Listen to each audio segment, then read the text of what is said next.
Hello candidates, I am going to dictate you a passage from Progressive Magazine. So please get ready for the dictation. The dictation will start after 15 seconds.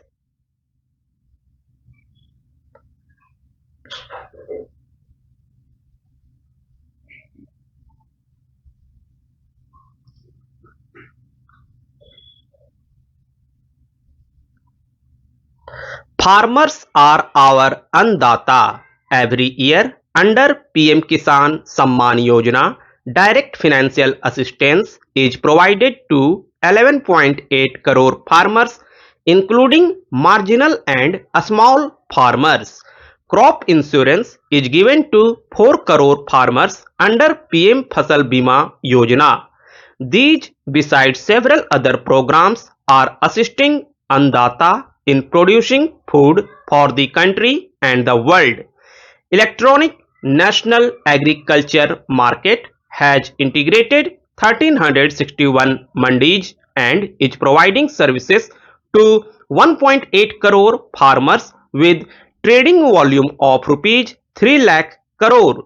The sector is poised for inclusive, balanced, higher growth and productivity. These are facilitated from farmer-centric policies, income support, coverage of risks through price and insurance support, promotion of technologies and innovations through startups. Our prosperity depends on adequately equipping and empowering the youth. The National Education Policy 2020 is ushering in transformational reforms.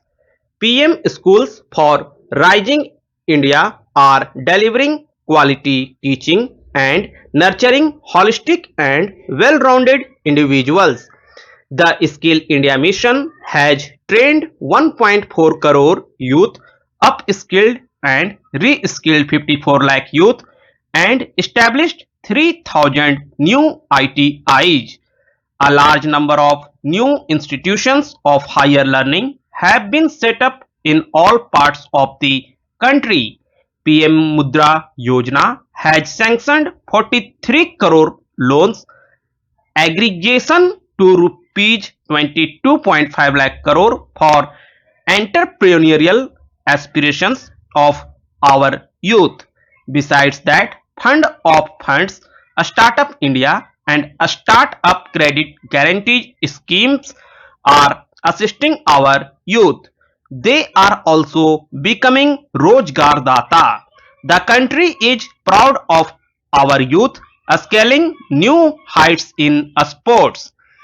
The highest ever medal tally in Asian Games and Asian Para Games in 2023 reflects a high confidence level. Chess prodigy and our number one ranked player put up a stiff fight against the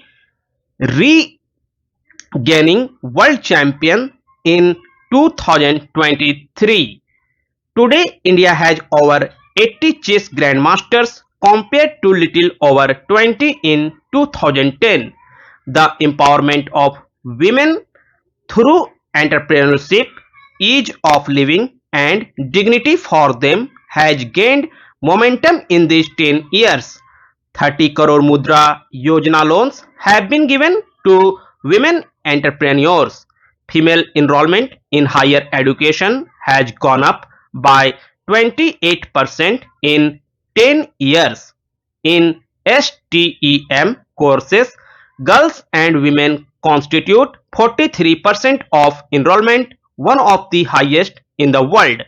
All these measures are getting reflected in the increasing participation of women in workforce in the country. The impact of all-round development is discernible in all sectors. There is macroeconomic stability, including in the external sector. Investments are robust. The economy is doing well. People are living better and earning better with even greater aspirations for the future. Average real income of the people has increased by 50%. Inflation is moderate. People are getting empowered, equipped, and enabled to pursue their aspirations. There is effective and timely delivery of programs and of large projects.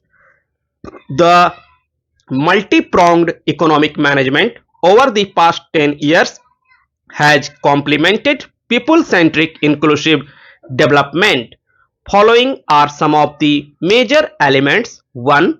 All forms of infrastructure, physical, digital, or social, are being built in record time. 2. All parts of the country are becoming active participants in economic growth.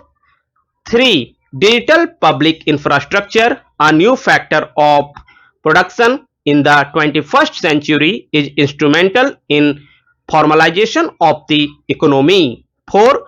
Goods and services tax has enabled one nation, one market, one tax. Tax reforms have led to deepening and widening of tax base. 5. Strengthening of the financial sector has helped in making savings, credit, and investments more efficient. 6.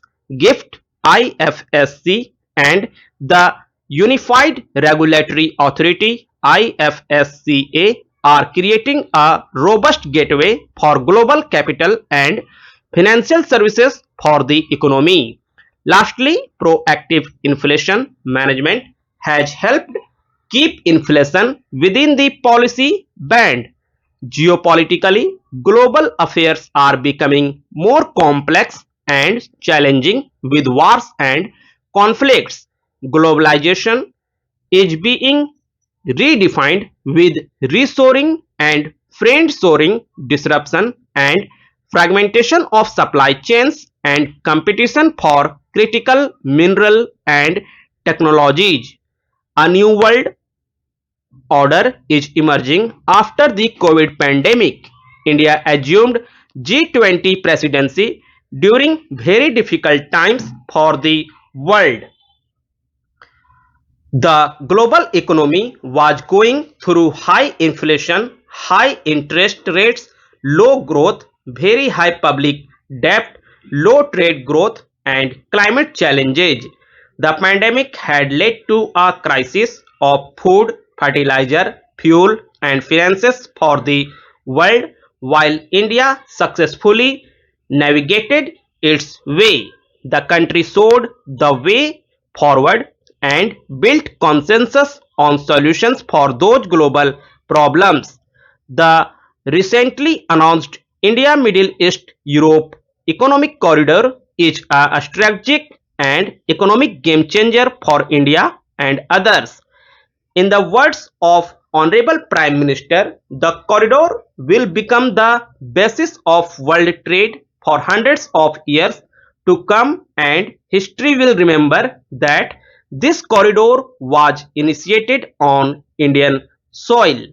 Our vision for Viksit Bharat is that of prosperous Bharat in harmony with nature, with modern infrastructure, and providing opportunities for all citizens and all regions to reach their potential for the growth in all the fields of life here.